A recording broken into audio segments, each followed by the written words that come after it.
ഒത്തിരി പ്രധാനപ്പെട്ട ഒരു ദിവസമായിരുന്നു. ഒത്തിരി ടെൻഷനും ഒത്തിരി പ്രതീക്ഷയും ആശങ്കകളൊക്കെ ഉള്ള ഒരു ദിവസമായിരുന്നു ഇന്ന് എന്ന് വേണമെങ്കിൽ പറയാം.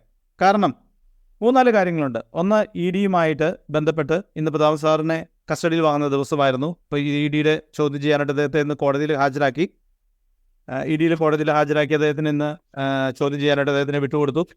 അദ്ദേഹത്തിൻ്റെ ജാമ്യാപേക്ഷ വരുന്നത് നാളെയാണ് പ്രതാപൻ സാറിൻ്റെ ജാമ്യാപേക്ഷ കോടതി പരിഗണിക്കുന്നത്. നാളെയാണ് കോടതി അത് പരിഗണിക്കുന്നത്. അപ്പോൾ ഇന്ന് ഒരു ദിവസം അദ്ദേഹം ED-യുടെ ഒത്താണ്. നാളെ അദ്ദേഹത്തിൻ്റെ ജാമ്യാപേക്ഷ പരിഗണിക്കാനുള്ള പേപ്പർ വർക്കുകളും കാര്യങ്ങളെല്ലാം ഇന്ന് ചെയ്തിട്ടുണ്ട്. അപ്പോൾ അതിൻ്റെ ഡീറ്റെയിൽസൊക്കെ നാളെ ആയിരിക്കും നമുക്ക് ലഭിക്കുന്നത്. ഒപ്പം ഇന്ന് ഹൈക്കോടതിയിൽ, ബഹുമാനപ്പെട്ട കേരള ഹൈക്കോടതിയിൽ ഇന്ന് നമുക്ക് 2 കേസുകളുണ്ടായിരുന്നു. ഒന്ന് നിങ്ങൾക്കറിയാവുന്ന പോലെ തന്നെ ബഡ്സ് റിലേറ്റഡ് ആണ്. എന്തുകൊണ്ടാണ് വീണ്ടും അറ്റാച്ച്മെൻറ്റ് ഒരു റീഓർഡർ നൽകി, വീണ്ടും ഒരു ഓർഡർ നൽകി അറ്റാച്ച്മെൻറ്റ് എന്തുകൊണ്ടാണ് കൊണ്ടുവന്നത് എന്നുള്ളത് ബഹുമാനപ്പെട്ട ജസ്റ്റിസ് VJ അരുൺ സാറിൻ്റെ ബെഞ്ചിലായിരുന്നു അതുണ്ടായിരുന്നത്. ആ കേസ് ഇന്ന് എടുത്തപ്പോൾ ഒരു പ്രത്യേകത ഉണ്ടായിരുന്നത് എന്തെന്ന് വെച്ചാൽ, ഇന്ന് നമ്മുടെ ടീം ഓഫ് അഡ്വക്കേറ്റ്സ് മാറി. പകരം ഇന്ന് കേരള ഹൈക്കോടതിയിലെ ഏറ്റവും പ്രഗത്ഭനായ അഡ്വക്കേറ്റ്മാരിൽ ഒരാളായ S. ശ്രീകുമാർ സാറാണ് നമുക്ക് വേണ്ടി ഇന്ന് കോടതിയിൽ ഹാജരായത്. അദ്ദേഹത്തിൻ്റെ ജൂനിയറാണ് ഹാജരായിരിക്കുന്നത്. അപ്പോൾ ആ കേസ് ഹാജരായപ്പോൾ ബഹുമാനപ്പെട്ട ഷാ സാറായിരുന്നു നമ്മുടെ കേസിൽ കഴിഞ്ഞ ദിവസം, ബഡ്സിൻ്റെ കേസിലൊക്കെ കഴിഞ്ഞ ദിവസം ചെയ്തുകൊണ്ടിരുന്നത്. അതിൽ നിന്ന് മാറി നമ്മൾ മറ്റൊരു ടീമിനെയാണ് ഏൽപ്പിച്ചിരിക്കുന്നത്. ഇന്ന് അവരായിരുന്നു അവിടെ കോടതിയിൽ വന്നത്. അപ്പോൾ ജഡ്ജി എടുത്ത് ചോദിച്ചു, നിങ്ങൾ അപ്പം ഇന്ന് നമ്മുടെ ഭാഗമായിട്ടുള്ള അഡ്വക്കേറ്റ് അതിലേക്ക് ചെന്നപ്പോൾ അദ്ദേഹം ചോദിച്ചു, നിങ്ങൾ റെഡിയാണോ? അപ്പോൾ അദ്ദേഹം പറഞ്ഞു, ഞാൻ ഫുള്ളി റെഡിയാണ്, എല്ലാ രീതിയിലും ഞാൻ റെഡിയാണ് എന്ന് പറഞ്ഞു. സത്യം പറഞ്ഞാൽ ഇത്തിരി സന്തോഷം തോന്നി. കാരണം ആദ്യമായിട്ടാണ് കുറേ നാളുകൾക്ക് മുമ്പ് എനിക്ക് ബാധിക്കണമെന്ന് പരസ്യമായിട്ട് ആദ്യമേ തന്നെ പറഞ്ഞ് ഒരു അഡ്വക്കേറ്റ്, ഒത്തിരി പേര് പറയാറുണ്ടെങ്കിലും നമ്മുടെ ടീമിലേക്ക് വരുമ്പോൾ അദ്ദേഹം വളരെ വ്യക്തമായിട്ടും ക്ലിയറായിട്ടും പറഞ്ഞു, ഞാൻ റെഡിയാണ്, വെൽ പ്രിപ്പയർഡ് ആണെന്ന് പറഞ്ഞാണ് നമ്മുടെ ഇന്ന് അഡ്വക്കേറ്റ് എന്ന് വന്നത്. അപ്പോൾ ആ കോടതിയിൽ വന്നു. പക്ഷേ കേസ് എടുക്കാനായിട്ട് നമ്മുടെ ഓപ്പോസിറ്റ് ഭാഗത്തും റെഡി അല്ലായിരുന്നു പബ്ലിക് പ്രോസിക്യൂട്ടർ. കാരണം അവർ കൗണ്ടർ കൊടുത്തിട്ടില്ല. കഴിഞ്ഞ ദിവസം ഞങ്ങൾ കേസിൻ്റെ കാര്യങ്ങളൊക്കെ ആയിട്ട് ഇതിൻ്റെ പേപ്പർ കാര്യങ്ങളൊക്കെ എടുത്തപ്പോൾ കഴിഞ്ഞ 3 ദിവസങ്ങളിലും 3 പ്രാവശ്യവും ഇത് മാറ്റിവെച്ചപ്പോഴും അവരതിന് റെസ്പോൺസ് കൊടുത്തിട്ടില്ല. റെസ്പോൺസിന് കോടതി ഭാഷയാണ്, അത് അറിയാവുന്നവർക്ക് അറിയാം. റെസ്പോൺസ് കൊടുത്തിട്ടില്ല, കൗണ്ടർ കൊടുത്തിട്ടില്ല. അപ്പോൾ എടുത്ത ഇതിൽ PP ചോദിച്ച് 2 ആഴ്ചയാണ്. ഇവിടെ ഒരു കാര്യം നിങ്ങൾ മനസ്സിലാക്കേണ്ടത്, ഇപ്പം നമ്മുടെ കേസുകൾ ഓരോന്ന് മാറ്റി വയ്ക്കപ്പെടുമ്പോഴും നമ്മുടെ ആളുകളൊക്കെ ഭയങ്കര വിഷമിക്കുന്നത്. പക്ഷേ നമ്മുടെ വക്കീൽ ഹൈക്കോടതിയിലേക്ക് വരുമ്പോഴാണ് ഞാൻ പറയുന്നത്. ഇപ്പോൾ ഈ റീസെൻ്റ്ലി വരുമ്പോൾ നമ്മുടെ വക്കീലിൽ നിന്ന് അങ്ങനെ പെട്ടെന്ന് കേസുകളൊന്നും മാറ്റി വയ്ക്കാറില്ല. മറിച്ച് PP ആണെന്ന് 2 ആഴ്ച ചോദിച്ചത്. ഇപ്പം നമ്മുടെ വക്കീൽ പറഞ്ഞാൽ അത് പോരാ, അത് പറ്റില്ല, നമുക്ക് അത്രയും സമയം നീട്ടി വെക്കാൻ പറ്റില്ല, ഞാൻ റെഡിയാണ്. പക്ഷേ അവർ റെഡി അല്ലാത്തതുകൊണ്ട് എത്രയും പെട്ടെന്നൊരു ദിവസത്തേക്ക് വെക്കണമെന്നാണ് പറഞ്ഞത്. അങ്ങനെ ആ ഒരു പെട്ടെന്നൊരു ദിവസത്തേക്ക് ഒരു കൊണ്ടുവരാൻ പറഞ്ഞപ്പോൾ 2 ആഴ്ചയാണ് ചോദിച്ചെങ്കിലും ജഡ്ജ് അത് അടുത്ത വെനസ്ഡേയിലേക്കാണ് വെച്ചിരിക്കുന്നത്. അടുത്ത വെനസ്ഡേയിലേക്ക് വെച്ചിരിക്കുന്നു. നമ്മുടെ വക്കീൽ റെഡിയാണ്. അപ്പോൾ PP-യോട്, പബ്ലിക് പ്രോസിക്യൂട്ടറോട് അവരുടെ റെസ്പോൺസ് കൊടുക്കാനാണ് പറഞ്ഞേക്കുന്നത്, കൗണ്ടർ ഫയൽ ചെയ്യാനാണ് അവർ പറഞ്ഞേക്കുന്നത്. അപ്പോൾ അവർ അത് അടുത്ത ദിവസം ചെയ്യുമെന്ന് നമുക്ക് പ്രതീക്ഷിക്കാം. ഈ ദിവസം തന്നെ ചെയ്തുകൊണ്ട് അടുത്ത വെനസ്ഡേ നല്ലൊരു വാദത്തിനായി നമ്മൾ ഒരുങ്ങിയാണ്. കാരണം നമുക്കറിയാം ഹൈക്കോടതിയിലെ ഏറ്റവും പ്രഗത്ഭനായ അഡ്വക്കേറ്റ്മാരിൽ ഒരാൾ, പേരുകേട്ടൊരു വക്കീലാണ് നമുക്ക് വേണ്ടി വരുന്നത്. അപ്പോൾ അദ്ദേഹമാണ് ഇന്ന് അവിടെ വരുന്നത്. അടുത്ത ദിവസം നമുക്ക് വേണ്ടി അവിടെ വാദിക്കുന്നത്. അപ്പം അതിൻ്റെ സ്റ്റാർട്ടിക്സ് എന്ന് പറയുന്ന പോലെയുള്ള കാര്യങ്ങൾ അതിനകത്തൊന്നുമില്ല. പലർക്കും ഒരു സംശയം ഉണ്ടായിരുന്നു, ഇനി പുതിയ വക്കീൽ വരേണ്ട, അവർ കേസുകൾ പഠിക്കണ്ടേ? ഒന്നുമല്ല, സീനിയറായിട്ടുള്ളവർക്ക് 1-2 ദിവസം ധാരാളമാണ്. അവർ വെൽ പ്രിപ്പയർഡ് ആയിട്ടാണ് ഇന്ന് അവിടെ വന്നത്. അപ്പം അത് ബുധനാഴ്ചയിലേക്കാണ് മാറ്റി വെച്ചിരിക്കുന്നത്. ഇനി രണ്ടാമതായിട്ടുള്ളത് മറ്റൊരു കേസ്, സമാന്തര അന്വേഷണങ്ങൾ നടത്തുന്ന കാര്യങ്ങൾ, അതുപോലെ CBIക്ക് വിടുന്ന കാര്യങ്ങൾ, ഇങ്ങനെയുള്ള കാര്യങ്ങളൊക്കെ കൂടി മറ്റൊരു കേസും കൂടെ നമുക്കിന്നുണ്ടായിരുന്നു. അതും ഇതുപോലെ തന്നെ അവർ ചോദിച്ചതിന് ശേഷം അത് പിറ്റേ ദിവസത്തേക്ക്, അടുത്ത വ്യാഴാഴ്ചത്തേക്കാണ് വെച്ചിരിക്കുന്നത്. 25-ാം തീയതിയിലേക്കാണ് അത് മാറ്റി വെച്ചിരിക്കുന്നത്. 25-ാം തീയതിയിലേക്ക് അത് മാറ്റി വെച്ചിരിക്കുന്നു. അത് മറ്റൊരു ജഡ്ജായ ബഹുമാനപ്പെട്ട ബെച്ചുകുര്യൻ സാറിൻ്റെ ബെഞ്ചിലാണ് അത് വരുന്നത്. അത് 25-ാം തീയതി അതിൻ്റെ വിശദമായ വാദം കേൾക്കും. അപ്പോൾ അതിനകത്ത് CBIക്ക് വിടുന്ന കാര്യങ്ങൾ, ഇങ്ങനെയുള്ള കാര്യങ്ങളെല്ലാം അതിനകത്ത് വിശദമായിട്ട് കാര്യങ്ങൾ ചോദിച്ചിട്ടുണ്ട്. ഇനി മൂന്നാമത് മറ്റൊരു കേസുള്ളത് സെഷൻ കോടതിയിലാണ്. അത് 23-ാം തീയതിയാണ്, നേരത്തെ പോസ്റ്റ് ചെയ്തിരിക്കുന്നതാണ്. 23-ാം തീയതിയാണ് നമുക്ക് കേസ് സെഷൻ കോടതിയിൽ നമുക്ക് പോസ്റ്റ് ചെയ്തിരിക്കുന്നത്. ഞാൻ പറഞ്ഞല്ലോ, ശ്രീകുമാർ സാറിൻ്റെ ബെഞ്ചിലേക്കാണ് നമ്മൾ മാറ്റിയിരിക്കുന്നത്. പക്ഷേ ശ്രീകുമാർ സാറിൻ്റെ ബെഞ്ചിലേക്ക് മാറ്റിയപ്പോൾ ഒരു വലിയ തെറ്റിദ്ധാരണ പുറത്ത് പറഞ്ഞ് നടക്കുന്നുണ്ട്. വലിയൊരു കൂട്ടം ആളുകൾ തെറ്റിദ്ധാരണ പറഞ്ഞ് നടത്തുന്നുണ്ട്. മുഹമ്മദ് ഷാ സാറിന് അദ്ദേഹം ചെയ്ത കാര്യങ്ങളൊക്കെ വൃത്തിയായിട്ട് ചെയ്തിരിക്കുന്നു. നമുക്കതിനകത്ത് പരാതികളും കാര്യങ്ങളൊന്നുമില്ല. പക്ഷേ ഫീസിൻ്റെ കാര്യത്തിൽ നമുക്ക് താങ്ങാൻ പറ്റില്ല, അതുകൊണ്ട് നമ്മൾ മാറ്റി. പക്ഷേ ഇവിടെ ചെറിയൊരു അപകടമോടെ ഉണ്ട്. ഇന്ന് കുറേയേറെ ആളുകൾ പറഞ്ഞു അതിൻ്റെ മുഹമ്മദ് ഷാ സാറിന് 25 ലക്ഷം രൂപയാണ് വക്കീൽ ഫീസ് ഓരോ കേസിനും കൊടുക്കേണ്ടതെന്ന്. ഒന്നുമല്ല, അങ്ങനെയൊന്നുമല്ല. അതൊക്കെ തെറ്റിദ്ധാരണയാണ്, വെറുതെ പറയുന്നതാണ് ആളുകൾ. നമുക്കറിയാം ഈ ഒരു ബഡ്സിൻ്റെ കേസ് എന്ന് പറയുമ്പം ഈ ഒരൊറ്റ കേസ് മാത്രമല്ല നമുക്കവിടെ ഉണ്ടായിരുന്നത്. ഈഡിയുടെ കേസ് അവിടെ പോയായിരുന്നു. അതുപോലെ രണ്ടാമത്തെ കേസ് അഡ്ജുഡിക്കേറ്റിംഗ് അതോറിറ്റിന് മുമ്പിൽ പോയി, ബഡ്സിൻ്റെ കോടതിയിൽ പോയി നമുക്കൊരു വിധി കിട്ടി. വീണ്ടും ബഡ്സ് ഇതിൻ്റെ എന്തുകൊണ്ടാണ് വീണ്ടും അറ്റാച്ച് ചെയ്തത്, അങ്ങനെ നാലാമത് വേറൊരു കേസ് കൊടുത്തു. കൂടാതെ തന്നെ ഷോപ്പ് ഓപ്പൺ ചെയ്യാനായിട്ട് കേസ് കൊടുത്തു. ലീഡേഴ്സിനെതിരെയുള്ള കേസുകളുണ്ട്. ഇങ്ങനെ അതുപോലെ തന്നെ ചില ആളുകൾക്കെതിരെ യൂട്യൂബേഴ്സിന് അങ്ങനെയുള്ളവർക്കെല്ലാം വക്കീൽ നോട്ടീസ് അയച്ചിട്ടുണ്ട്. ഇങ്ങനെ ഏകദേശം 6-7 കേസുകളാണ് അദ്ദേഹം കൈകാര്യം ചെയ്തുകൊണ്ടിരുന്നത്. അദ്ദേഹത്തിൻ്റെ മൊത്തം ഫീസിനെ പറ്റി പറയുന്നത്. പക്ഷേ പലരും മനഃപൂർവ്വം തെറ്റിദ്ധാരണ ഉണ്ടാക്കാൻ വേണ്ടി വലിയൊരു ഫീസാണ് ഷാ സാറിൻ്റേത് എന്ന് പറഞ്ഞു നടപ്പുണ്ട്. അത് പറയുന്നത് നമ്മളല്ല, മറിച്ച് തെറ്റിദ്ധാരണ മനഃപൂർവ്വം പരത്താൻ വേണ്ടി പറഞ്ഞു നടക്കുന്ന ആളുകളാണ് എന്നും നിങ്ങളുടെ മുൻപിലേക്ക് ഞാൻ അവതരിപ്പിക്കുകയാണ്. ഓക്കെ, ഇതാണ് ആ കേസിനെ പറ്റി നമ്മൾ പറഞ്ഞു വരുമ്പോൾ അതിനകത്ത് പറയാനുള്ളത്. വീണ്ടും ഞാൻ ചെറിയൊരു വീഡിയോ കാണിച്ചുകൊണ്ട് ഞാൻ മുന്നോട്ട് വരാം. ഓക്കെ, ചെറിയൊരു വീഡിയോ ഞാൻ ഒന്ന് കാണിക്കുകയാണ്. ഒന്ന് ഹോൾഡ് ചെയ്യുക. വിജയലക്ഷ്മി മേഡം കേൾക്കാമല്ലോ അല്ലേ? വെയിറ്റിങ്ങിലുള്ളവരെ ഒന്ന് നോക്കണേ.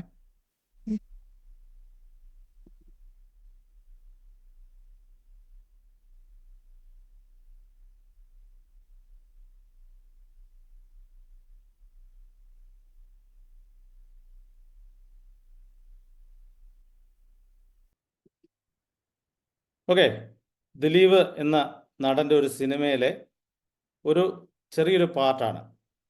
എൻ്റെ ശ്രദ്ധ കൊണ്ടുവരാൻ പോകുന്നത് ഇതിലേക്കല്ല. ഇനിയാണ് യഥാർത്ഥ കഥ വരുന്നത്. അത് നിങ്ങൾ ശ്രദ്ധിച്ച് കേൾക്കണം. ഓക്കെ, മറ്റൊരു ക്ലിപ്പ് കൂടെ നമുക്ക് കാണാം. ഇതിൻ്റെ വ്യത്യാസമുണ്ട്. ഇതൊരു ഓഡിയോ ക്ലിപ്പാണേ.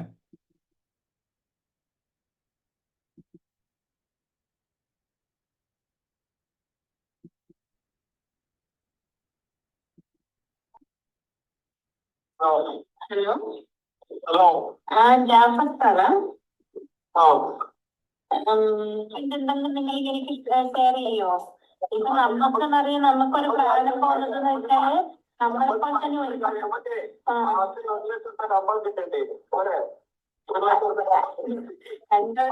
കഴിഞ്ഞാലൊന്നും ഒരു ഉപകാരം ഉണ്ടാവില്ല.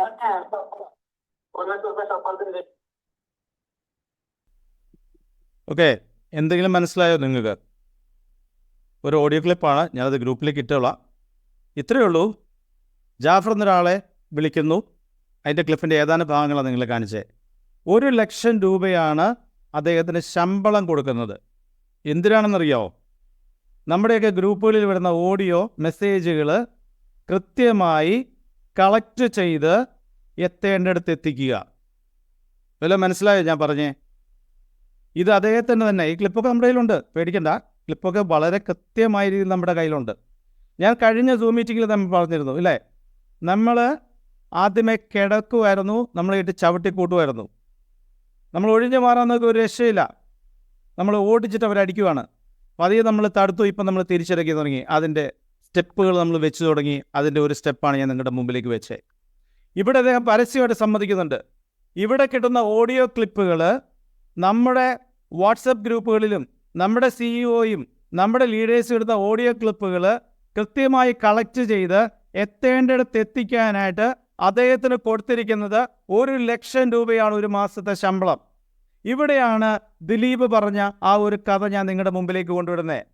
കേവലം ഒരു സ്വതന്ത്ര സ്ഥാനാർത്ഥിയായ എനിക്ക് ഇത്രമാത്രം ലക്ഷങ്ങൾ കിട്ടിയെങ്കിൽ മുന്നണി സ്ഥാനാർത്ഥിയായ മുൻ മന്ത്രിമാരായിരുന്ന ഇവർക്ക് എത്രയായിരിക്കും ലക്ഷങ്ങൾ കിട്ടിയിരിക്കുന്നത്?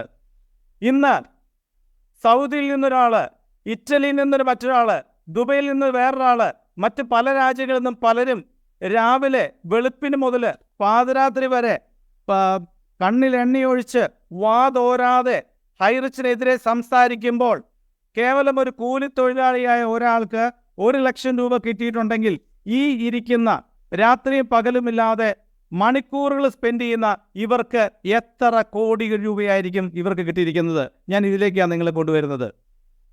ഞാൻ ഈ പറയുന്നത് ഉത്തമ ബോധ്യത്തോടെയാണ്. ഇവിടെ കോടതിയുടെ മുമ്പിൽ ഒരു കേസ് വരുമ്പോൾ മിനിറ്റുകൾക്കുള്ളിൽ ഒരു യൂട്യൂബ് വീഡിയോ പുറത്തിറങ്ങും. ഓൺലൈനായിട്ട് വരുന്നതാണെങ്കിൽ നമുക്ക് മനസ്സിലാക്കാം. ദുബായിൽ ഇരുന്നുകൊണ്ട് ഈ യൂട്യൂബ് വീഡിയോ ഇറക്കുന്നയാള് ഓൺലൈൻ നമുക്കിത് മനസ്സിലാക്കാം. എന്നാൽ തൃശ്ശൂർ സെഷൻ കോടതിയിൽ അവിടെ നടന്ന കാര്യങ്ങൾ മിനിറ്റുകൾക്കുള്ളിൽ ഇദ്ദേഹം ദുബായിൽ ഇരുന്ന് വീഡിയോ ഇറക്കണമെങ്കിൽ അത്രമാത്രം ശക്തമായിരിക്കേണ്ട ഇവരുടെ നെറ്റ്വർക്കുകൾ. നിങ്ങൾ ആലോചിച്ച് നോക്ക്, അത്രമാത്രം ശക്തമായിരിക്കേണ്ട ഇവരുടെ നെറ്റ്വർക്ക്. ഇപ്പം ഞാൻ പറഞ്ഞു വന്നതാണ്, എന്തിനു വേണ്ടിയാണ് ഇവർ ഇത്രമാത്രം ഡെഡിക്കേറ്റഡായി ഉറക്കവുമില്ലാതെ ഒരു കാര്യവുമില്ലാതെ ഭക്ഷണം പോലും കഴിക്കാതെ കൃത്യസമയം, കുറേ വർഷം പ്രവാസിയായിരുന്നയാളാണ് ഞാനും. അവിടെയുള്ള ബുദ്ധിമുട്ടുള്ള കാര്യങ്ങളൊക്കെ എനിക്കറിയാം. സമയം മാറ്റിവെച്ച് രാപകലില്ലാതെ ഹൈറിച്ചിൻ്റെ പുറകെ ഇവർക്ക് നടത്താൻ എന്താണ് ഇതിൻ്റെ പുറകിലുള്ള ചേതോവികാരം നിങ്ങൾ അറിയണ്ടേ? അറിയേണ്ട ആ കാര്യമാണ് ഒരു ക്ലിപ്പായിട്ട് ഞാൻ നിങ്ങളുടെ മുമ്പിലേക്ക് അവതരിപ്പിച്ചത്. ഞാൻ പറഞ്ഞു വന്ന ഇതാണ്, നിസ്സാരമായ ഇത്രയും കാര്യങ്ങൾ ചെയ്യുമ്പോഴും ഇത്രമാത്രം വരുമാനം ഇവർക്ക് ലഭിക്കുന്നുണ്ടെങ്കിൽ ഇത്രമാത്രം പുറകെ നിൽക്കുന്ന ഇവർക്ക് എങ്ങനെയായിരിക്കും അവരുടെ വരുമാനം കിട്ടുക? നിങ്ങളൊന്ന് ആലോചിച്ച് നോക്കുക. ഞാൻ വീണ്ടും പറയുന്നതാണ്, ഇത്രമാത്രം കാര്യമായി ഇവർ ചെയ്യുമ്പോൾ ഇവരെന്താ ഇവിടെ ചെയ്യുന്നത്? ഹൈറിച്ചിലുള്ള ഈ ആളുകളുടെ മുഴുവൻ പേഴ്സണൽ ഡാറ്റ ഇവരുടെ കയ്യിലേക്ക് എങ്ങനെയാണ് വരുന്നത്? ഇവർക്ക് ഇത് എവിടെ നിന്ന് കിട്ടുന്നു? എങ്ങനെയാണ് കിട്ടുന്നത്? ആരാണ് ഇവർക്ക് കൊടുക്കുന്നത്? 3 കാര്യങ്ങളാണ് നമുക്കറിയേണ്ടത്. നമ്മുടെ എല്ലാവരെയും സ്പ്രിംഗ്ലർ അഴിമതി നമ്മൾ കേട്ടതാണ് കേരളത്തിൽ, അല്ലേ? നമ്മൾ കേട്ടതാണ്, ഇന്ത്യയിൽ കേട്ടതാണ്, പിടിച്ചുലക്കിയതാണ് രാഷ്ട്രീയപരമായിട്ട്. 10 ലക്ഷം പേരുടെ ഡാറ്റയെ അവിടെ ചോർന്നിരിക്കുന്നത്. 10 ലക്ഷം പേരുടെ pan card, Aadhaar card, bank account details, ഇങ്ങനെയുള്ള കാര്യങ്ങൾ. ഇന്ന് ഗവൺമെൻറ് പറഞ്ഞു മാസ്ക് ആധാർ നിങ്ങൾ ഉപയോഗിക്കണം എന്ന് ഗവൺമെൻറ് റൂൾ എടുത്തപ്പോൾ ഒരൊറ്റ ഫോൺ നമ്പർ ഇവരുടെ കയ്യിലേക്ക് കിട്ടിക്കഴിഞ്ഞാൽ ഒരു വാട്സപ്പ് ഗ്രൂപ്പിലേക്ക് നിങ്ങളുടെയോ എൻ്റെയോ ഫോൺ നമ്പർ കിട്ടിക്കഴിഞ്ഞാൽ മിനിറ്റുകൾക്കുള്ളിൽ നിങ്ങളുടെ വീട്ടിൽ എത്ര ആളുകളുണ്ടെന്നും നിങ്ങളുടെ എവിടെയെല്ലാം ബാങ്ക് അക്കൗണ്ട് ഉണ്ടെന്നും ആ ബാങ്ക് അക്കൗണ്ടിൽ എത്ര രൂപയുണ്ടെന്നും നിങ്ങളുടെ മക്കളുടെ പേരെന്താണെന്നും നിങ്ങളുടെ ഭാര്യയുടെ പേരെന്താണെന്നും നിങ്ങളുടെ പെമ്മക്കൾ ഏത് ക്ലാസ്സിലാണ് പഠിക്കുന്നതെന്ന് വരെ ഇവർക്ക് കൃത്യമായി മിനിറ്റുകൾക്കുള്ളിൽ കിട്ടാൻ എവിടെ നിന്നാണ് ഇവരുടെ ഡാറ്റ ഉള്ളത്? ഇത് അന്വേഷിക്കണ്ടേ? ഇവർ നമ്മളോട് പറഞ്ഞ എന്താണെന്നറിയോ? നമ്മളെ പേടിപ്പിച്ചത് നമ്മൾ കള്ളപ്പണക്കാരാണെന്നാണ്. ഇന്നലെ ഇവർ നമുക്കെതിരെ ട്രോൾ ഇറക്കി, നമ്മൾ ബക്കറ്റ് ഇവരുമായി നടക്കുന്നു. അതെ, നമ്മൾ പിരിവിനിറങ്ങി, സത്യമാണ്. കാരണം പിടിച്ചു നിൽക്കാൻ മറ്റൊരു വഴിയില്ലാത്തപ്പോൾ, വക്കീൽമാർ കൊടുക്കാൻ പൈസ ഇല്ലാത്തപ്പോൾ, അങ്ങോട്ടും ഇങ്ങോട്ടും ഓടാൻ പൈസ ഇല്ലാത്തപ്പോൾ നമ്മൾ നമ്മുടെ ആളുകളോട് ചോദിച്ചു. കാരണം കമ്പനിയിലെ പൈസ മുഴുവൻ പൂട്ടിക്കെട്ടി വെച്ചേക്കുക. നമ്മളോട് പറഞ്ഞത് നമ്മുടെ കൂടെയുള്ളവരുടെ വഴിയിലിറങ്ങി നമ്മൾ തേണ്ടുവല്ല ചെയ്തത്. പക്ഷെ മറിച്ച് ഇവർ ചെയ്തെന്താ? ഇവരാണ് നമ്മളെ കള്ളപ്പണക്കാരെന്ന് വിളിച്ചത്. അപ്പോൾ ഇവർ പറഞ്ഞ് നമ്മുടെ എല്ലാ അക്കൗണ്ടുകളും പരിശോധിക്കണമെന്ന് പറഞ്ഞു. ബഹുമാനപ്പെട്ട എൻഫോഴ്സ്മെൻറ്റ് ഡയറക്ടറേറ്റ് നമ്മുടെ അക്കൗണ്ടുകൾ മുഴുവൻ പരിശോധിച്ചില്ലേ? എല്ലാ ലീഡേഴ്സിൻ്റെ അക്കൗണ്ട് പരിശോധിച്ചില്ലേ? കഴിഞ്ഞ എത്രയോ മാസങ്ങളായിട്ട് അവർ പരിശോധിക്കുന്നു. ഇനി ഞാനിവിടെ ആവശ്യപ്പെടുന്നത് മറ്റൊന്നാണ്. ഇവിടെ അന്വേഷിക്കണം. മറ്റു വിദേശ രാജ്യങ്ങളിലിരുന്ന് വാട്സപ്പ് ഗ്രൂപ്പുകൾ നടത്തി ഇന്ത്യൻ പൗരത്വമുള്ള മഹാരാജ്യമായ ഇന്ത്യയിലെ എൻ്റെയും നിങ്ങളുടെയും പേഴ്സണൽ ഡാറ്റ ചോർത്തി കൊടുക്കുന്ന ഒരു അന്താരാഷ്ട്ര ഗൂഢസംഘത്തിൻ്റെ പിടിയിലാണോ ഇവരെന്ന് നമ്മൾ സംശയിക്കേണ്ടിയിരിക്കുന്നു. ഇവിടെ അന്വേഷിക്കേണ്ടത് ED മാത്രമല്ല, CBIയും അതുപോലെ തന്നെ NIAയും അന്വേഷിക്കേണ്ടതാണ്. നമ്മുടെയൊക്കെ അക്കൗണ്ടുകൾ ഇവർ അന്വേഷിച്ചു, നമ്മുടെയൊക്കെ ബാങ്ക് അക്കൗണ്ടുകൾ ഇവർ അന്വേഷിച്ചു.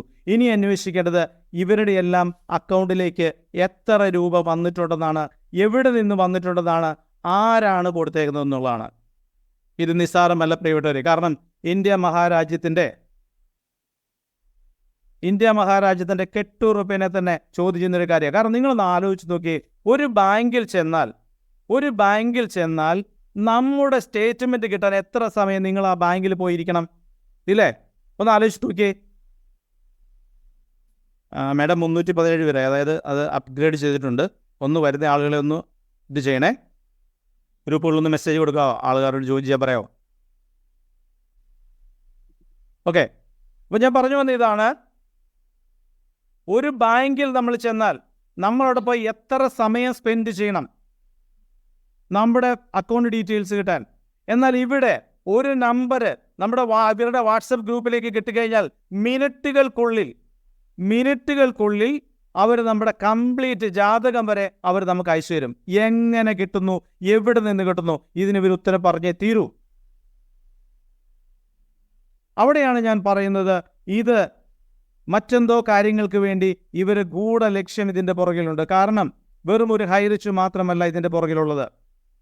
ഒരു ഹൈറിഷ് മാത്രമല്ല ഇതിൻ്റെ പുറകെ, അങ്ങനെയാണ് എത്രയോ കമ്പനികളിവിടെ ഉണ്ട്. എന്തുകൊണ്ടാണ് ഇവര് ഇങ്ങനെ നടക്കുന്നത്, ഇതിൻ്റെ പുറകെ മാത്രം നടക്കുന്നത്? അല്ലേ? അപ്പോൾ ഒരു ആധാർ കാർഡ് കൊടുത്താൽ, നമ്മുടെ പാൻ കാർഡ് കൊടുത്താൽ നമുക്ക് പകുതി വിവരങ്ങൾ നമുക്ക് ഗവൺമെൻറ് ഓഫീസിൽ നിന്നും കാര്യങ്ങളൊന്നും നമുക്ക് കിട്ടില്ല. ഒരു വിവരാവകാശം കൊടുത്താൽ എത്ര ദിവസങ്ങളാണ് നമ്മൾ അതിന് വേണ്ടി വെയിറ്റ് ചെയ്യുന്നത്?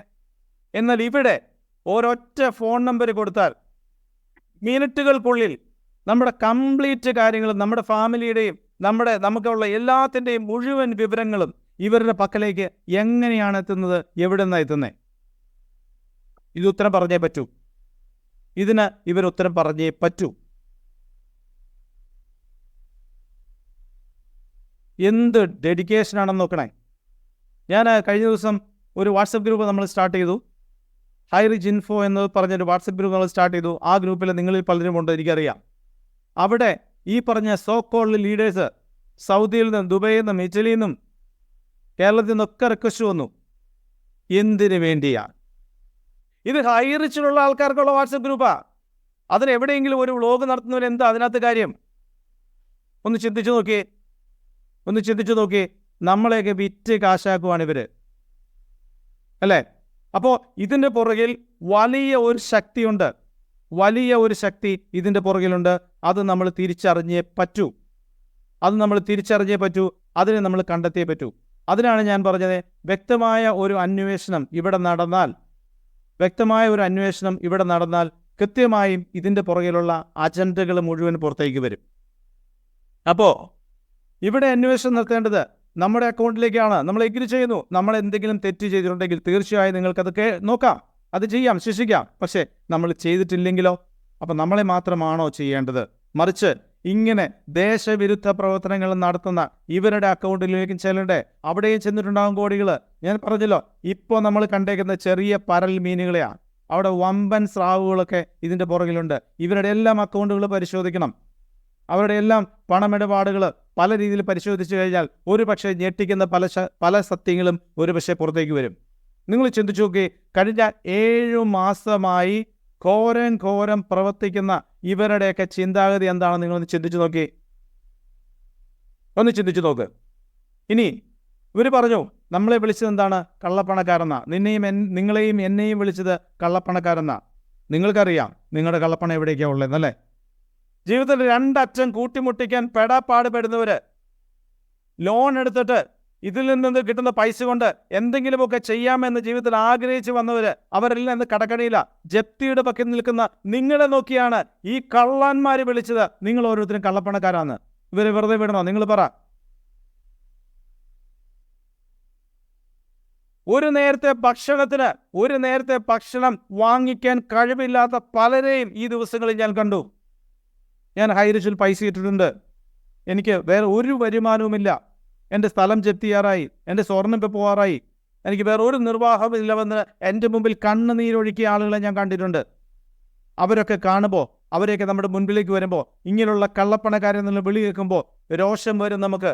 അവിടെ വികാരധീനരാകും നമ്മൾ. ശബ്ദമുയർത്തി തന്നെ നമ്മൾ സംസാരിക്കും.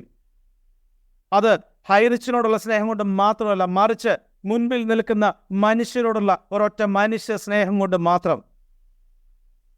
ഇവിടെയാണ് നിങ്ങളും ഞാനും തിരിച്ചറിയേണ്ടത്, ആരാണ് നമ്മുടെ പുറകെയുള്ളതെന്ന്, എന്തിനാണ് ഇവർ നമ്മുടെ പുറകെ കൂടിയിരിക്കുന്നത്. ഇപ്പം ഞാൻ പറഞ്ഞു, എവിടെയെങ്കിലും ഒരു വ്ളോഗ് നടത്തുന്നവർ എന്താ അതിനകത്ത് കാര്യം? ഒന്ന് ചിന്തിച്ചു നോക്കി. നമ്മളെയൊക്കെ വിറ്റ് കാശാക്കുവാണ് ഇവർ, അല്ലേ? അപ്പോൾ ഇതിൻ്റെ പുറകിൽ വലിയ ഒരു ശക്തി ഇതിൻ്റെ പുറകിലുണ്ട്. അത് നമ്മൾ തിരിച്ചറിഞ്ഞേ പറ്റൂ. അതിനെ നമ്മൾ കണ്ടെത്തിയേ പറ്റൂ. അതിനാണ് ഞാൻ പറഞ്ഞത്, വ്യക്തമായ ഒരു അന്വേഷണം ഇവിടെ നടന്നാൽ കൃത്യമായും ഇതിൻ്റെ പുറകിലുള്ള അജണ്ടകൾ മുഴുവൻ പുറത്തേക്ക് വരും. അപ്പോൾ ഇവിടെ അന്വേഷണം നടത്തേണ്ടത് നമ്മുടെ അക്കൗണ്ടിലേക്കാണ്. നമ്മൾ എഗ്രി ചെയ്യുന്നു, നമ്മൾ എന്തെങ്കിലും തെറ്റ് ചെയ്തിട്ടുണ്ടെങ്കിൽ തീർച്ചയായും നിങ്ങൾക്കതൊക്കെ നോക്കാം, അത് ചെയ്യാം, ശിക്ഷിക്കാം. പക്ഷേ നമ്മൾ ചെയ്തിട്ടില്ലെങ്കിലോ? അപ്പം നമ്മളെ മാത്രമാണോ ചെയ്യേണ്ടത്? മറിച്ച് ഇങ്ങനെ ദേശവിരുദ്ധ പ്രവർത്തനങ്ങൾ നടത്തുന്ന ഇവരുടെ അക്കൗണ്ടിലേക്ക് ചെല്ലണ്ടേ? അവിടെയും ചെന്നിട്ടുണ്ടാകും കോടികൾ. ഞാൻ പറഞ്ഞല്ലോ, ഇപ്പോൾ നമ്മൾ കണ്ടേക്കുന്ന ചെറിയ പരൽ മീനുകളെയാണ്. അവിടെ വമ്പൻ സ്രാവുകളൊക്കെ ഇതിൻ്റെ പുറകിലുണ്ട്. ഇവരുടെ എല്ലാം അക്കൗണ്ടുകൾ പരിശോധിക്കണം. അവരുടെ എല്ലാം പണമിടപാടുകൾ പല രീതിയിൽ പരിശോധിച്ചു കഴിഞ്ഞാൽ ഒരു പക്ഷേ ഞെട്ടിക്കുന്ന പല സത്യങ്ങളും ഒരു പക്ഷേ പുറത്തേക്ക് വരും. നിങ്ങൾ ചിന്തിച്ചു നോക്കി, കഴിഞ്ഞ 7 മാസമായി ഘോരം പ്രവർത്തിക്കുന്ന ഇവരുടെയൊക്കെ ചിന്താഗതി എന്താണെന്ന് നിങ്ങളൊന്ന് ചിന്തിച്ചു നോക്കി. ഒന്ന് ചിന്തിച്ചു നോക്ക്. ഇനി ഇവർ പറഞ്ഞു, നമ്മളെ വിളിച്ചത് എന്താണ്? കള്ളപ്പണക്കാരെന്നാ. നിങ്ങളെയും എന്നെയും വിളിച്ചത് കള്ളപ്പണക്കാരെന്നാ. നിങ്ങൾക്കറിയാം നിങ്ങളുടെ കള്ളപ്പണം എവിടേക്കാണ് ഉള്ളതെന്നല്ലേ? ജീവിതത്തിൽ 2 അറ്റം കൂട്ടിമുട്ടിക്കാൻ പെടാപ്പാടുപെടുന്നവർ, ലോൺ എടുത്തിട്ട് ഇതിൽ നിന്ന് കിട്ടുന്ന പൈസ കൊണ്ട് എന്തെങ്കിലുമൊക്കെ ചെയ്യാമെന്ന് ജീവിതത്തിൽ ആഗ്രഹിച്ച് വന്നവർ, അവരെല്ലാം ഇന്ന് കടക്കണിയില്ല. ജപ്തിയുടെ പക്കൽ നിൽക്കുന്ന നിങ്ങളെ നോക്കിയാണ് ഈ കള്ളന്മാർ വിളിച്ചത് നിങ്ങൾ ഓരോരുത്തരും കള്ളപ്പണക്കാരാന്ന്. ഇവരെ വെറുതെ വിടണോ? നിങ്ങൾ പറ. ഒരു നേരത്തെ ഭക്ഷണം വാങ്ങിക്കാൻ കഴിവില്ലാത്ത പലരെയും ഈ ദിവസങ്ങളിൽ ഞാൻ കണ്ടു.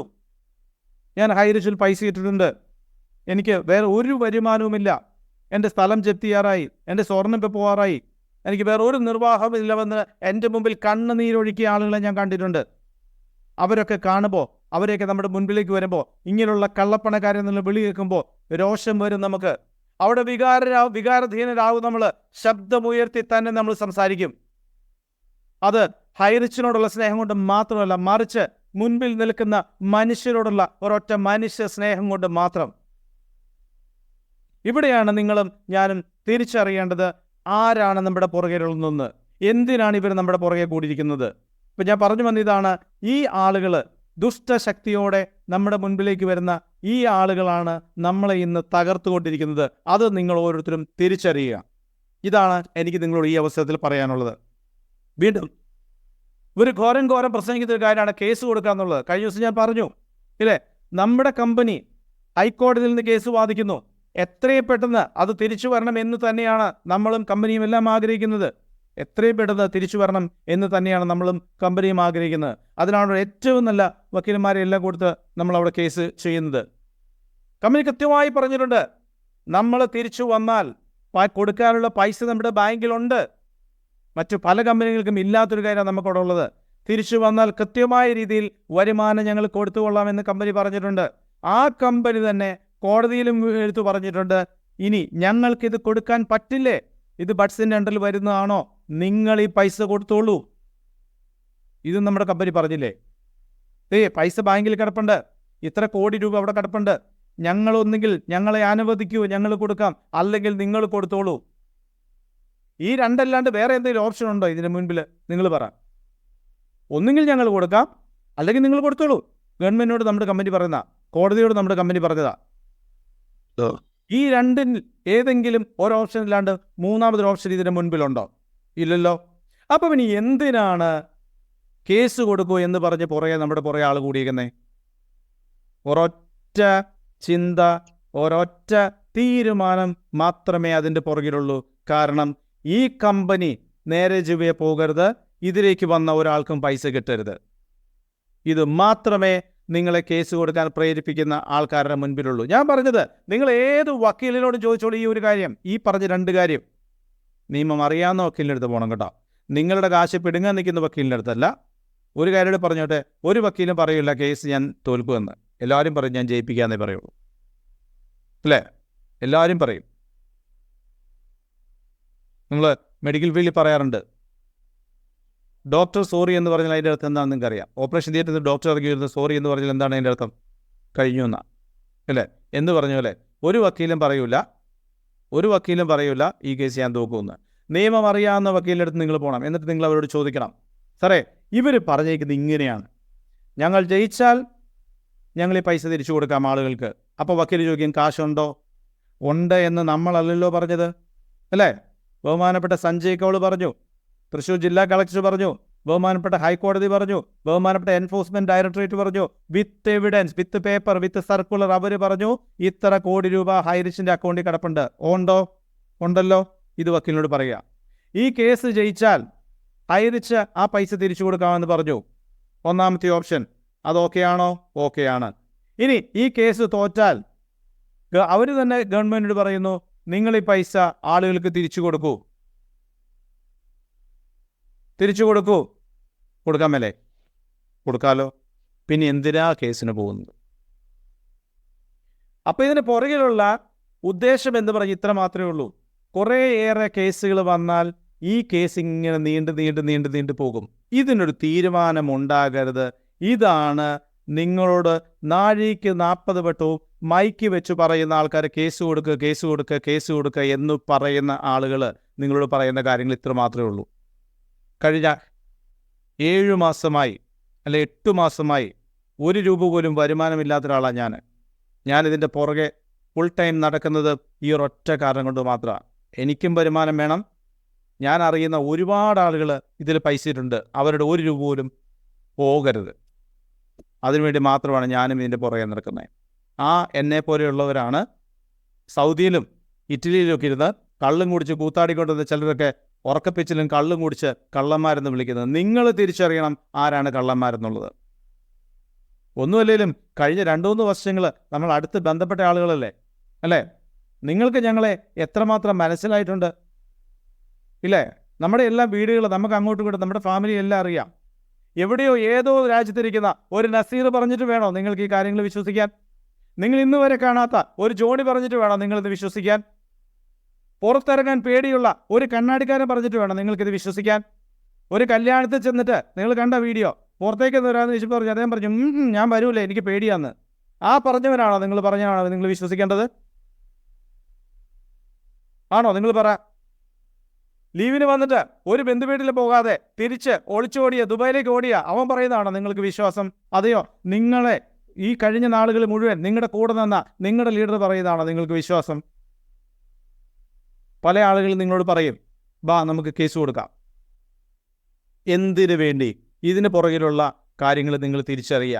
ഇതിൻ്റെ പുറകിലുള്ള കാര്യങ്ങൾ തിരിച്ചറിയുക. നിങ്ങളൊന്ന് ആലോചിച്ച് നോക്ക്. നിങ്ങൾ ഒരാളോട് പറ, ഈ പറഞ്ഞ ഒരു ലീഡറോട് നിങ്ങൾ പറ. അവർ മുൻകൂർ ജാമ്യം എഴുതിയിട്ടുണ്ട് ഓൾറെഡി. കാശ് മേടിച്ച് തരാമെന്ന് ഞങ്ങൾ പറഞ്ഞിട്ടില്ല. പിന്നെ എന്തിനാടാവേ നിങ്ങൾ ഇതിൻ്റെ പുറകെ നടക്കുന്നത്? കാശ് ചോദിച്ച്, കാരണം ആളുകൾ കാശ് ചോദിക്കാൻ തുടങ്ങി. ഈ പറയുന്ന ലീഡേഴ്സിനോട് നിങ്ങൾ പറ, ഞങ്ങളുടെ കാശ് നിങ്ങൾ മേടിച്ച് തരാവോ, അല്ല ഞങ്ങളുടെ വക്കീൽ ഫീസ് നിങ്ങൾ കൊടുക്കാവോ? ഇവരോട് ചോദ്യം.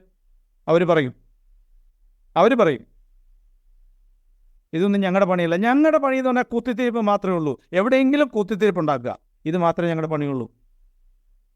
ഇന്ന് ഹൈറിച്ചിൻ്റെ കേസ് ഇതുപോലെ നീണ്ടുപോകാൻ ഇതുപോലെയുള്ള കുത്തിത്തിരിപ്പുമാർ മാത്രമാണ്. നിങ്ങൾക്ക് കൃത്യമായി മനസ്സിലാക്കാം. ഹൈറിച്ച് എന്ന കമ്പനിയിൽ ജോയിൻ ചെയ്ത ഓരോ ആളുകൾക്കും അറിയാം ഇവിടെ എന്തൊക്കെയാണ് സംഭവിച്ചേക്കുന്നത്. കഴിഞ്ഞ ദിവസം ഇത് എന്നെ കേൾക്കുന്ന നെഗറ്റീവുകാർ കൂടെ വേണ്ടിയാട്ടാ. ഞാൻ വേറെ പേരൊന്നും വിളിക്കുന്നില്ല. ഇവരെ നെഗറ്റീവ് പറയുന്ന ആൾക്കാരെ ഉദ്ദേശിച്ച് പറയുന്നത് ഒരു പുതിയ ടെക്നിക്കാണ്. ശ്രീനാഥൻ പ്രധാന സാറിൻ്റെ വീട്ടിൽ അവർ ചെന്നു. ഞങ്ങളുടെ ഇത്ര രൂപ പോയി. ആദ്യമൊക്കെ പാവങ്ങൾ ഉള്ളതൊക്കെ കൊടുക്കുമായിരുന്നു. മാഡം പാവം ചെയിൻ വരെ പണയം വെച്ചിട്ട് കാശ് എടുത്ത് കൊടുത്തു. അവസാനമാണ് അറിഞ്ഞത് ഹൈറിച്ചിൽ ID പോലും ഇല്ലാത്ത ആൾക്കാരാണ് വന്ന് കാശ് ചോദിക്കുന്നത്. ഹൈറിച്ചിൽ 10,000 പോയിട്ട് 750 രൂപയുടെ ID പോലും ഇല്ലാത്ത ആൾക്കാരാണ് വന്ന് കാശ് ചോദിച്ച് 10,000 50,000 ഒക്കെ മേടിച്ചിട്ട് പോയതേ. പ്രധാന സാറ് പാവം ദയാലു ആയതുകൊണ്ട് കാശൊക്കെ എടുത്ത് കൊടുത്തു. ഈ കഴിഞ്ഞ ദിവസങ്ങളൊക്കെ ആൾക്കാർ വിളിക്കും. ഇപ്പം നമ്മൾ ടെക്നിക്കൊക്കെ മാറ്റി. ഇന്നലെ എന്നെ ഒരാൾ വിളിച്ചു. ഞാൻ ചോദിച്ചു നിങ്ങൾ ജോയിൻ ചെയ്ത ആളാണോ? പിന്നെ ഞാൻ ചോദിച്ചു ID നമ്പർ എന്ന് പറയാമോ? അല്ല അതെനിക്ക് ഓർമ്മയില്ല. അങ്ങനെയൊക്കെ പെട്ടെന്ന് ചോദിച്ചാൽ എത്രയല്ല സ്റ്റാർട്ട് ചെയ്യുന്നത് പറയാമോ? നെഗറ്റീവുകാർ കേൾക്കും കേട്ടോ. നമ്മുടെ ID സ്റ്റാർട്ട് ചെയ്യുന്ന HR എന്നുള്ള ID-യിലാണ്. ഇനിയെങ്കിലും നിങ്ങൾ പ്രിപ്പയർ ചെയ്ത് വിളിക്കാൻ ഞാൻ പറയുന്നതാണ്. ഇനി നിങ്ങളുടെ പേര് ഏതാണോ അതിലാണ് സ്റ്റാർട്ട് ചെയ്യുന്നത്. എൻ്റെ പേര് ഷിബു എന്നാണ്. SH എന്നാണ് അവിടെ സ്റ്റാർട്ട് ചെയ്യുന്നത്. HR SH കൂട്ടിയാണ് ഇവിടെ വരുന്നത്. എന്നിട്ട് പുള്ളി വെച്ചിട്ട് പോയി. ഞാനേ പിന്നെ നോക്കിയിട്ട് വിളിക്കാൻ കേട്ടോ ഒന്ന്. മനസ്സിലായോ? ഞാൻ ചോദിച്ചു എത്രയില്ല നിങ്ങളുടെ ID സ്റ്റാർട്ട് ചെയ്യുന്നത് അതൊന്ന് പറയാമോ? അതും അറിയില്ല. വെറുതെ ഇങ്ങനെ പോന്നോളൂ. അപ്പം അതെങ്കിലെങ്കിലും ബേസിക് ട്രെയിനിങ് കൊടുക്കുന്നവർ അതിൻ്റെയെങ്കിലും ബേസിക് ട്രെയിനിങ് കൊടുത്തിട്ട് വിടുക ആൾക്കാരെ. ഓക്കെ. അപ്പം ഞാൻ പറഞ്ഞു വന്നത് ഇതാണ്. ഇതിൻ്റെ പുറകിലുള്ള കള്ളനാണയങ്ങളെ നിങ്ങൾ തിരിച്ചറിയുക. ഈ കള്ളനാണയങ്ങൾ ഇവരെന്തിനു വേണ്ടിയാണ്? കാരണം പറയാം, ഒത്തിരി കാരണങ്ങളുണ്ട്. ഈ കമ്പനി ഇവിടെ ഇല്ലാതാകണം എങ്കിലേ കൂണ് പോലെ പൊളച്ചു വന്നിരിക്കുന്ന മറ്റ് കമ്പനികൾക്ക് ഇവിടെ പ്രവർത്തിക്കാൻ പറ്റൂ. എങ്കിലേ പല ആളുകൾക്കും പല ടാർഗറ്റുമുണ്ട് ഇവിടെ. ഇതൊക്കെ നമ്മൾ പറയും. ഓരോന്നായിട്ട് ഫിസിക്കൽ മീറ്റിംഗ് വരുമ്പം ലീഡേഴ്സിനറിയാം. ഓരോന്നായിട്ട് നമ്മളിവിടെ പൊളിച്ചടുക്കി കൊടുക്കുന്നുണ്ട്. ഇവരുടെ കയ്യിൽ കൃത്യമായ കാര്യങ്ങൾ പൊളിച്ചടുക്കി കൊടുക്കുന്നുണ്ട് അല്ലേ? അപ്പോൾ നമുക്കെതിരെ പ്രവർത്തിക്കുന്ന ആളുകളെ തിരിച്ചറിഞ്ഞുകൊണ്ട് അവർ പറയുന്നത് നിങ്ങൾ കേൾക്കണമോ എന്ന് നിങ്ങൾ ആലോചിക്കുക. ഇനി വീണ്ടും ആലോചിക്കുക. ഞാൻ നിങ്ങളെ കൃത്യമായ ഓഡിയോ ക്ലിപ്പ് കേട്ടു. 1,00,000 രൂപ മാസ ശമ്പളത്തിന് വെച്ചിരിക്കുന്ന ആളുകളുണ്ട് നമ്മുടെ ഇടയ്ക്ക്. അതുപോലെ തന്നെ നമ്മുടെ ഇടയിലുള്ള ചില ലീഡേഴ്സിനെ ഇവർ പർച്ചേസ് ചെയ്തിട്ടുണ്ട്. നല്ല വോയിസ് ഒക്കെ ഉള്ള ആൾക്കാരുടെ വോയിസ് ഒക്കെ നമ്മൾ ഈ ദിവസങ്ങളിൽ കേട്ടു അല്ലേ? എന്തെങ്കിലും യുക്തിയോടെയാണ് അവർ പറയുന്നത്. ഇപ്പോൾ അവർ ചെയ്യുന്ന പണി എന്നാണെന്നറിയോ? നിരവധി വാട്സപ്പ് ഗ്രൂപ്പുകൾ ഉണ്ടാക്കുക. എന്നിട്ട് അതിനകത്ത് നിന്ന് ബാക്കിയുള്ള ഡീറ്റെയിൽ എടുക്കുക. സപ്പോർട്ട് ചെയ്യാമെന്നാണ് പറയുന്നത്. എങ്ങനെയാണെന്ന് എനിക്കിതുവരെ മനസ്സിലായിട്ടില്ല. അപ്പോൾ ഇങ്ങനെയുള്ള ആളുകളുടെ അടുത്ത് നിന്ന് നിങ്ങൾ സൂക്ഷിച്ച് നിൽക്കുക എന്ന് മാത്രമേ എനിക്ക് നിങ്ങളോട് പറയാനുള്ളൂ. ഇനി ഈ ഒരു സമയത്ത് കൂണ് പോലെ മുളച്ചു പൊങ്ങിയ മറ്റ് പല കമ്പനികളുമുണ്ട്. നമുക്കറിയാം HR ഇന്നോവേഷൻ എന്നൊരു കമ്പനി, നമ്മൾ ലീഡേഴ്സ് കുറേ പേര് കൂടി ചുറങ്ങി അല്ലേ? ആ കമ്പനിയിൽ വെറും 14 ദിവസം കൊണ്ട് വന്ന ഐഡിയകൾ കണ്ടിട്ട് അന്വേഷണ ഉദ്യോഗസ്ഥന് പോലും ഞെട്ടിപ്പോയി. കഴിഞ്ഞ 8 വർഷമായി ഇവിടെ പ്രവർത്തിച്ചുകൊണ്ടിരിക്കുന്ന ഒരു കമ്പനിക്ക് 10,000 ആളുകളെ തികച്ച ഐഡിയ എടുപ്പിക്കാൻ പറ്റിയിട്ടില്ല. 8 വർഷമായി പ്രവർത്തിക്കുന്ന കമ്പനികൾക്ക് വീണ്ടും 2 വർഷമായി പ്രവർത്തിക്കുന്ന കമ്പനികൾക്ക് ഇവിടെ 10,000 ഐഡിയകൾ തികച്ചടിപ്പിക്കാൻ പറ്റിയിട്ടില്ല. അവിടെയാണ് 2 ആഴ്ച കൊണ്ട് 14,000 ഐഡിയകൾ നമ്മൾ അടിച്ചത്. 14,000 ജോയിനിങ്ങൾ വന്ന് അതാണ് ഹൈറിച്ച് എന്ന് പറഞ്ഞ വികാരം. അതുകൊണ്ടാണ് ഞാനൊക്കെ ഇങ്ങനെ ചേർത്ത് പിടിച്ച് നിൽക്കുന്ന ഹൈറിച്ച് എന്ന് പറയുമ്പോൾ. ഇനി ഞാൻ പറഞ്ഞു വന്ന ഇതാണ്, പുതിയൊരു കൂട്ടിറങ്ങിയിട്ടുണ്ട്. ഹൈറിച്ച് എന്തായാലും തിരിച്ചു വരും കേട്ടാ, നമ്മളേക്കിനെ ഉറപ്പ് അവർക്കാ. അപ്പോൾ അത്രയും നാൾ നമ്മൾ ജീവിക്കണ്ടേ? ആ ജീവിക്കാനായിട്ട് ഒരു 3 മാസത്തെ ചെറിയൊരു ക്രാഷ് കോഴ്സ് ഉണ്ട്. അതായത് ഈ നേഴ്സുമാരൊക്കെ പറയുന്ന പോലെ IELTS 3 മാസം കൊണ്ട്, OET 3 മാസം കൊണ്ട് ചെറിയൊരു കോഴ്സ് ഇവിടെ തുടങ്ങിയിട്ടുണ്ട്. അതിൻ്റെ പേരാണ് ഡയറക്റ്റ് സെയിൽ മാർക്കറ്റിംഗ്. ഒരു കമ്പനി ഉണ്ട് കേട്ടോ. 3 മാസം നിങ്ങൾ ചെയ്താൽ മതി. 3 മാസം കഴിയുന്നതിന് ഹൈറിച്ച് തിരിച്ചു വരും. അപ്പോൾ നമുക്ക് ഇങ്ങോട്ട് തിരിച്ചു പോവാം. രണ്ടാണ് അതിലത്തെ കാര്യം. ഒന്ന്, ഈ കമ്പനി 3 മാസമേ ഉള്ളൂ എന്ന് അവർ ആദ്യമേ നിങ്ങളോട് പറയുന്നു. ഹൈറിച്ച് തിരിച്ചു വരൂല്ലേ? ആ കമ്പനിയിൽ ഹൈറിച്ചിനേക്കാൾ കൂടുതൽ ലാഭം കിട്ടുമെങ്കിൽ പിന്നെ എന്തിനാണ് നിങ്ങൾ അവിടെ ഇങ്ങോട്ട് വരുന്നത്? അപ്പോൾ ഇവർക്കും അറിയാം അതിൽ കൂടുതൽ ലാഭം കിട്ടൂല. തന്നെയുമല്ല, ഇത് 3 മാസം ഉണ്ടാവുമെന്ന് അറിയാം. വളരെ എക്സൈറ്റഡ് ആയ ഒരു ലീഡർ നമുക്കുണ്ടായിരുന്നു കുറച്ച് നാൾ മുമ്പ്. ഓർമ്മയുണ്ടോ? ഐ ആം സോ എക്സൈറ്റഡ് ഇല്ലേ? ആ കമ്പനി പോയി തീർന്നു. എക്സൈറ്റ്മെൻറ്റ് തീർന്നു എന്നർത്ഥം. ഇപ്പം അതിനകത്ത് കിട്ടുന്ന 1 രൂപ 2 രൂപ 3 രൂപയ്ക്കാണ്. അത്രയേ ഉള്ളൂ കമ്പനിയുടെ ആയുസ്. അപ്പം അതിനകത്ത് ഇട്ട ആൾക്കാരുടെ കാശോ? പുള്ളിക്ക് കാശ് കിട്ടി. അപ്പം അതിനകത്ത് ഇട്ട ആൾക്കാരുടെ കാശോ? മനസ്സിലാവുന്നുണ്ടോ വല്ലോ? ആ ഇട്ട വഴി അതുപോലെ പോയെന്നർത്ഥം. ഇനി ഒരു പറഞ്ഞു വരുന്നൊരു കാര്യമുണ്ട്.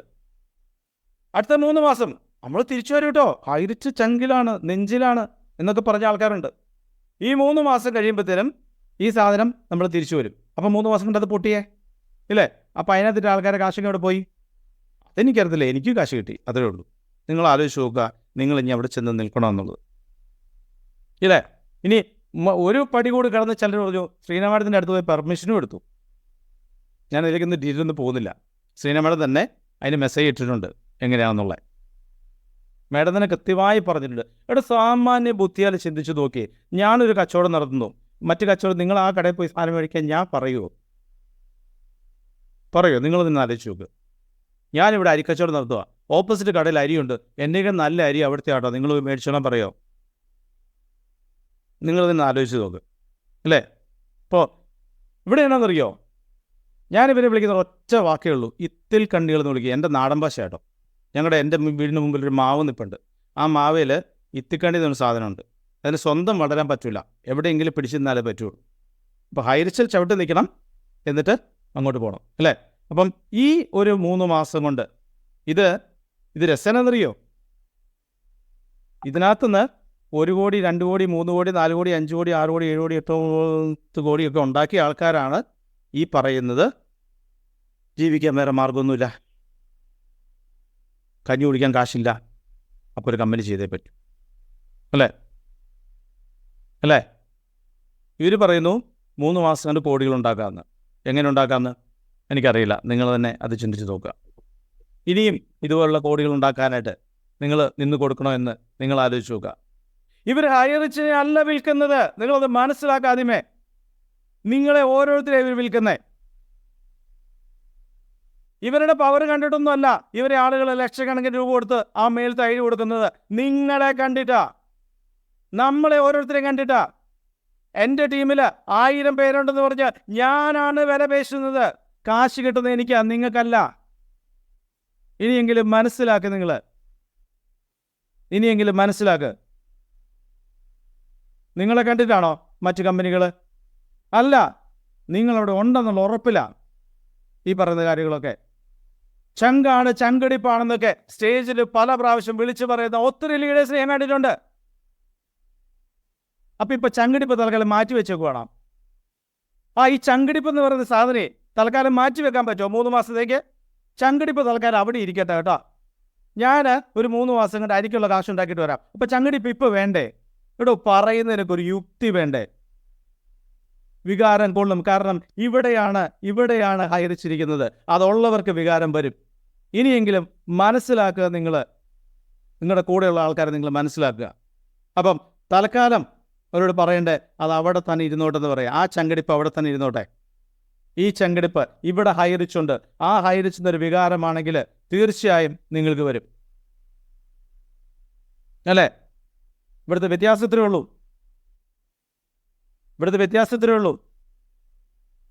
ഇപ്പോഴാണ് നിങ്ങൾ തിരിച്ചറിയേണ്ടത് നിങ്ങൾ ഫോൺ വിളിച്ചാൽ എടുക്കുന്ന എത്ര ലീഡേഴ്സ് നിങ്ങളുടെ കൂടെ ഉണ്ടെന്നുള്ളത്. ഇപ്പോഴാണ് നിങ്ങൾ തിരിച്ചറിയുന്നത് ഈ ലീഡേഴ്സ് എന്ത് ചെയ്യാണെന്നുള്ളത്. അവർ പുതിയ കമ്പനിയിൽ കാശുണ്ടാക്കുന്ന തിരക്കില്ല, നിങ്ങളുടെ ഫോൺ എടുക്കാനുള്ള തിരക്കിലല്ല. ഇപ്പോഴാണ് നിങ്ങൾ തിരിച്ചറിയേണ്ടത് ഹൈറിച്ച് എന്നൊരു കമ്പനി എന്തായിരുന്നു എന്നുള്ളത്. ഇപ്പോഴാണ് നിങ്ങൾ തിരിച്ചറിയേണ്ടത് നിങ്ങളുടെയും എൻ്റെയും പൈസയ്ക്ക് എന്തായിരുന്നു വില എന്നുള്ളത്. ഇപ്പോഴാണ് നിങ്ങൾ തിരിച്ചറിയുന്നത് നിങ്ങൾ ഇനി ഇവരുടെയൊക്കെ വാട്സപ്പ് ഗ്രൂപ്പുകളിൽ പോയി ജോയിൻ ചെയ്യണമെന്നുള്ളത്. ഇപ്പോഴാണ് നിങ്ങൾ തിരിച്ചറിയുന്നത് മറ്റ് രാജ്യങ്ങളിൽ നിന്ന് ഒരാൾ നിങ്ങളെ കൺട്രോൾ ചെയ്യാൻ നിങ്ങൾ നിന്ന് കൊടുക്കണോ എന്നുള്ളത്. ഇപ്പോഴാണ് നിങ്ങൾ തിരിച്ചറിയുന്നത് എന്തുകൊണ്ടാണ് കഴിഞ്ഞ കുറേ വർഷങ്ങൾ ഈ കമ്പനി ഇവിടെ ഉണ്ടായിട്ടും ആ കമ്പനിയിൽ ആളുകൾ വരാതിരുന്നത്. കാരണം അതിൻ്റെ ആ ടെക്നിക്ക് അങ്ങനെ ആയതുകൊണ്ട് മാത്രം. ഇപ്പോഴാണ് നിങ്ങൾ തിരിച്ചറിയുന്നത് കഴിഞ്ഞ 7 മാസമായിട്ടും ഈ ഒരു കമ്പനി ഇങ്ങനെ പിടിച്ചു നിന്നെങ്കിൽ അതിൻ്റെ പുറകിൽ ഒരു ചെറിയ സത്യമെങ്കിലും ഉള്ളത് കൊണ്ട് മാത്രമാണ്. ഇത് മണിച്ചെയിനാണെങ്കിൽ ആദ്യത്തെ ദിവസം ഇത് അടക്കി കൂട്ടി കൊട്ടയിലിട്ടേനെ. എന്നാൽ ഇതിൽ സത്യമുള്ളത് കൊണ്ട് തന്നെയാണ് കഴിഞ്ഞ മാസങ്ങളായി ഈ ഒരു കമ്പനി ഇവിടെ പിടിച്ചു നിൽക്കുന്നത്. അപ്പം ഈ ഒരു കമ്പനിയുടെ കൂടെ നിന്നില്ലെങ്കിലും ഇതിനെ ചവിട്ടിക്കൂട്ടരുത് എന്നൊരു ഒരു ഒരു ഹൃദയത്തിൻ്റെ അടിത്തട്ടിൽ നിന്നുള്ള ഒരു പ്രാർത്ഥന മാത്രമേ എനിക്ക് നിങ്ങളുടെ മുൻപിൽ വയ്ക്കാനുള്ളൂ. നമ്മൾ എങ്ങും പോയിട്ടില്ല. ഞാൻ കഴിഞ്ഞ ദിവസം നിങ്ങളോട് പറഞ്ഞില്ലേ, നമ്മൾ എങ്ങും പോയിട്ടില്ല. നമ്മൾ ഇവിടെയുണ്ട്, ഈ മണ്ണിലുണ്ട്. ഇന്ത്യ എൻ്റെ രാജ്യമാണെന്ന് സത്യപ്രതിജ്ഞ ചെയ്തതല്ല. നമ്മൾ ജനിച്ചു വീഴുന്ന നാടാണ് അല്ലേ? ഇവിടെ നിന്നാണ് നമുക്ക് നീതി കിട്ടേണ്ടത്. ഇവിടെ നമുക്ക് നീതി കിട്ടിയില്ലേ ഒരു സ്ഥലത്ത് നമുക്ക് നീതി കിട്ടില്ല. അപ്പോൾ ഇന്ത്യൻ ഭരണഘടനയിൽ നമുക്ക് വിശ്വാസമുണ്ട്, ഇന്ത്യൻ ജുഡീഷ്യറിയിൽ നമുക്ക് വിശ്വാസമുണ്ട്. ആ വിശ്വാസത്തിൽ നിന്നോട് തന്നെയാണ് നമ്മൾ മുന്നോട്ട് പോകുന്നത്. പ്രഗത്ഭരായവർ അവർ വാദിക്കും, അവർ നമ്മളെ ജയിപ്പിക്കും. അപ്പോൾ എനിക്ക് നിങ്ങളോട് പറയാനുള്ളത് മാത്രമേ ഉള്ളൂ, കൂടെ നിൽക്കുക. കമ്പനി നിങ്ങളെ പറ്റിച്ചിട്ടില്ല, എങ്ങും പോയിട്ടില്ല. നമ്മുടെ MD CEOയും ഇന്നും നമ്മുടെ കൂടെ തന്നെയുണ്ട്. ഒരു രാജ്യത്തേക്കും അവർ പോയിട്ടില്ല. എന്നാൽ നിങ്ങൾ ഇന്നും ഞാൻ കണ്ടു, ഇന്നും ശ്രീരമേടവും ഞങ്ങൾ കണ്ടു, ഒരു പരിചയമില്ലാത്ത ഒരാൾ വിളിച്ചപ്പോഴും ആ മാഡം ഫോൺ എടുത്തു. എന്നാൽ നിങ്ങളുടെ എത്ര ലീഡേഴ്സ് നിങ്ങളുടെ ഫോൺ എടുക്കുന്നുണ്ട് ഒന്ന് ചിന്തിച്ച് നോക്കി. നിങ്ങൾക്ക് ഏതെങ്കിലും ഒരു കമ്പനി ചൂണ്ടിക്കാണിക്കാൻ പറ്റുമോ? ഏതെങ്കിലും നെറ്റ്വർക്ക് ചെയ്യുന്ന ഒരു കമ്പനി നിങ്ങൾക്ക് ചൂണ്ടിക്കാണിക്കാൻ പറ്റുമോ? ഇന്ത്യയിൽ എവിടെയെങ്കിലും ഒരു കമ്പനിയുടെ ഓണർ അവരുടെ കസ്റ്റമർ ഫോൺ അടിച്ചാൽ എടുക്കുന്നത് നിങ്ങൾക്ക് കിട്ടുമോ? ആദ്യമേ ഒന്ന് പറഞ്ഞ്. ഇന്ന് രാവിലെയും കൂടെ ശ്രീനമ്മയുടെ ഒരാളെ വിളിക്കുന്നത് ഞാൻ നേരിട്ട് കേട്ടതാണ്. ഇതാണ് നമ്മുടെ കമ്പനി. അപ്പം എനിക്ക് പറയാനുള്ള ഇത്ര മാത്രമേ ഉള്ളൂ, കമ്പനിയുടെ കൂടെ നിൽക്കുക. കമ്പനിക്ക് ഒത്തിരി ആവശ്യമുള്ളൊരു ഘട്ടമാണിപ്പോൾ. ഇന്നലെ വലിയൊരു കാര്യങ്ങൾ ഇവർ പറഞ്ഞു അല്ലേ? ഈ ഒരു വായിൽ 2 വർത്താനം പറയുന്നത് ഞാൻ പറഞ്ഞു, അതോടെ പറഞ്ഞിട്ട് ഞാൻ സ്റ്റോപ്പ് ചെയ്യുകയാണ്. ജലീഷ് മാഡം, സതീഷ് സാർ ഉണ്ടെങ്കിൽ വിളിച്ചോട്ടോ. ഇവർ നമ്മളെ പറയുന്നത് അറിയോ? കള്ളപ്പണക്കാരെന്നാണ്. ഞാൻ നിങ്ങളിത് വിളിച്ചോട്ടെ ഇത് അല്ലേ? ലോൺ എടുത്താൽ നിങ്ങളോടെയാണ് അവർ പറയുന്നത് കുടുംബശ്രീയിൽ നിന്ന് ലോൺ എടുത്തവരോടാണ്, നിങ്ങളെയാണ് അവർ കള്ളപ്പണക്കാരെന്ന് വിളിക്കുന്നത്. എന്നിട്ട് അവർ പറയാണ് അവർ ബക്കറ്റ് പെരുമാറ്റം ഇറങ്ങിയിട്ടുണ്ടെന്ന്. അന്തസ്സോടെ തന്നെ നമ്മൾ പറഞ്ഞേ അല്ലേ? ഒരപ്പൻ തൻ്റെ മക്കളുടെ മുമ്പിൽ കൈ നീട്ടുന്നതിന് ഒരു തെറ്റുമില്ല. കാരണം ജീവിതകാലം മുഴുവൻ അധ്വാനിച്ച് ആ മക്കളെ മക്കളാക്കിയതിന് ശേഷം മാത്രമാണ് ആ അപ്പൻ ആ മക്കളുടെ മുമ്പിൽ കൈ നീട്ടുന്നത്. ആത്മാഭിമാനമുള്ള അപ്പനും ആത്മാഭിമാനമുള്ള മക്കളും അതൊരു ഭിക്ഷയായിട്ടല്ല കരുതുന്നത്. കാരണം അപ്പന് കൊടുക്കുന്ന അവകാശമായിട്ടാണ് കരുതുന്നത്. ആണോ അല്ലയോ? നിങ്ങളിലൊക്കെ അപ്പന്മാരും അമ്മമാരും അല്ലേ? നമ്മുടെയൊക്കെ മക്കളുടെ മുമ്പിൽ നമ്മൾ കൈ നീട്ടുന്നത് അത് ദുരഭിമാനമുള്ളവർ പറയും ഞാൻ കൈ നീട്ടൂലെന്ന്. പക്ഷെ ഞാൻ കാണുന്ന നേരെ തിരിച്ചാ. ജീവിതകാലം മുഴുവൻ തൻ്റെ മക്കൾക്ക് വേണ്ടി അധ്വാനിച്ചൊരു അപ്പനും അമ്മയും സ്വന്തം മക്കളെ നീട്ടി കൈ നീട്ടുന്നത് കൈനീട്ടമായിട്ടൊന്നുമല്ല ഞാൻ കാണുന്നത്, അവകാശം തന്നെ ചോദിക്കുന്നത്. അത് മാത്രമേ നമ്മുടെ കമ്പനി ചോദിച്ചുള്ളൂ. ഈ കമ്പനിയിൽ നിന്ന് ഒരു രൂപയെങ്കിലും കിട്ടാത്ത ഒരാളുടെ മുമ്പിൽ കമ്പനി ഇന്ന് വരെ ആരുടെ മുമ്പിൽ പോയി കൈ നീട്ടിയിട്ടില്ല. അതും പ്രതാപൻ സാറിൻ്റെ വീട്ടിലേക്ക് എന്തെങ്കിലും സാധനങ്ങൾക്ക് വേണ്ടിയല്ല അവർ ചോദിച്ചു, മറിച്ച് ഈ കമ്പനിയുടെ കേസ് മുന്നോട്ട് നടത്തിക്കൊണ്ട് പോയി ഈ കമ്പനിയിൽ കിടക്കുന്ന പൈസ എനിക്ക് നിങ്ങൾക്ക് തരാൻ വേണ്ടിയാണ് ആ ഒരു കാര്യം തന്നെ ചോദിച്ചത്. അതിനെയാണ് നിങ്ങൾ കള്ളപ്പണക്കാരുടെ പൈസ എന്ന് പറഞ്ഞ് അവഹേളിച്ചത്. എനിക്ക് നിങ്ങൾ പറയാനുള്ള ഇത്ര മാത്രമേ ഉള്ളൂ, ഒരുമിച്ച് നിൽക്കേണ്ട സമയമാണിപ്പോൾ. ഈ ഒരുമിച്ച് സമയം നിൽക്കുമ്പോൾ ഒരുമിച്ച് നിൽക്കുക, വിജയം നമ്മുടെ കൂടെ തന്നെയായിരിക്കും. Thank you very much.